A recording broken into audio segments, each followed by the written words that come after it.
आदाब, आप देख रहे हैं जी सलाम के डिजिटल पेज पर अनसुने किस्से और मैं हूं आपके साथ फरीना खान। सभी जानते हैं कि 70 की दहाई की सबसे फेमस जोड़ी अमिताभ बच्चन और शशि कपूर की थी।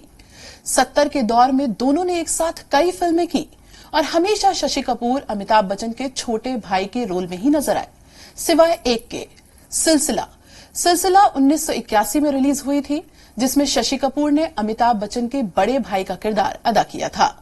बाकी सभी फिल्मों में जैसे कि देवर, सुहाग, दो और दो पल और नमक हलाल जैसी फिल्मों में हमेशा शशि कपूर खलनायक के छोटे भाई का रोल ही अदा करते रहे हैं।